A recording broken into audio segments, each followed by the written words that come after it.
There are many factors to consider when creating chocolate, from the variety of cacao used to the region when it's grown. In addition, the flavor profile evolves as the process progresses. In this video, we are going to deep dive into the cacao process and how cacao farmers make sure that natural flavors of the bean is expressed and maintained.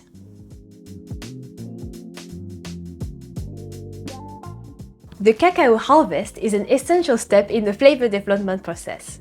Cacao beans must be harvested when they are fully ripe to bring out all of the natural flavors. If the harvest timing is not respected, it will negatively impact the flavor of the chocolate as the cacao beans are not reached their perfect stage of maturity. This will result in a poor quality cacao. Inside cacao pods, the beans are surrounded by a sticky sweet pulp which provides food for the good germs hidden inside the beans, which will trigger fermentation later. The pulp tastes tropical and bubblegummy, while the beans are very bitter and tannic at this stage as a natural defense mechanism.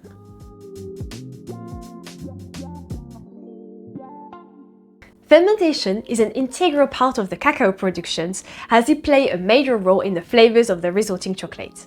However, achieving successful and even flavor developments requires skills and knowledge on the part of the cacao farmers. The fermentation process helps to develop the flavors of the bean as well as reducing its bitterness. During fermentation, a number of biochemical reactions occur, resulting in flavor precursors such as free amino acids, oligopeptides, reducing sugars, and others. These precursors are then involved in Maillard reactions during cacao roasting, leading to the formation of the well-known chocolate flavors. The concentration and the ratio of the flavor precursors at the end of the fermentation have a significant impact on the development of flavor volatile during the roasting stage. As soon as the cacao pods are open, the fermentation process starts, necessitating careful consideration by the farmers as to when to open the pod, where fermentation is to take place, and how long the fermentation will last. Various fermentation methods such as platforms, heaps, baskets, trays, and boxes exist and can each influence the development of flavors in the cacao beans.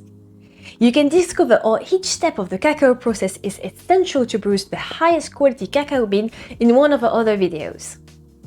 The fermentation process starts with an anaerobic phase, meaning in absence of oxygen, occurring in the first 24 to 36 hours following the harvesting and opening of the pods.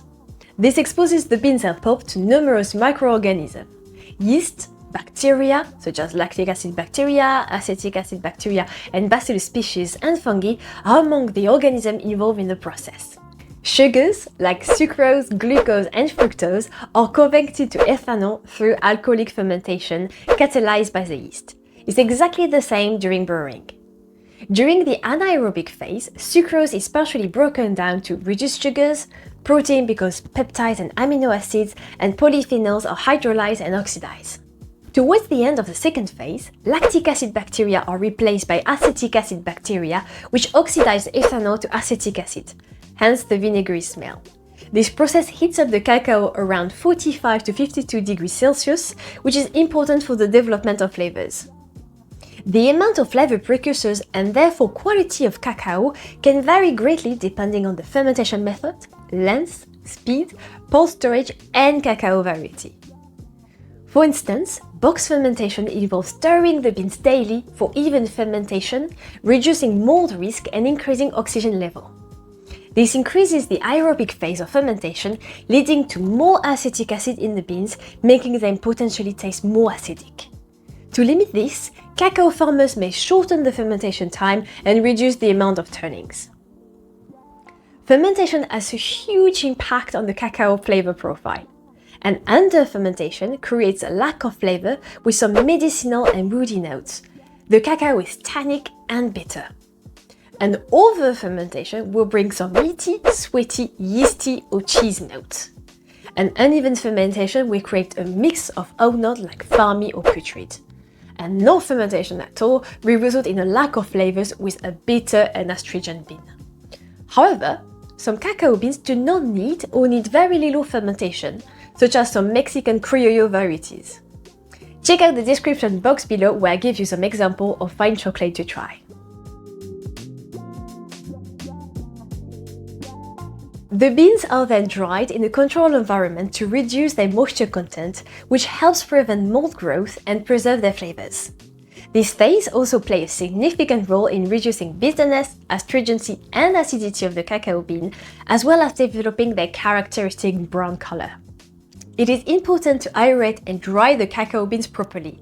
If the drying process is too quick, the beans will maintain a high level of acetic acid creating during fermentation, resulting in a very vinegary taste. To ensure a more pronounced chocolate flavors, controlled and protected sun drying is the preferred method over artificial drying, which can lead to off flavors such as smoky, hammy, rubber or gasoline notes. Well-dried, high-quality beans offer the finest flavor profile with minimum sourness, bitterness and astringency, a distinctive brown color and a lack of off flavors. Cacao flavors are unique, complex and fascinating.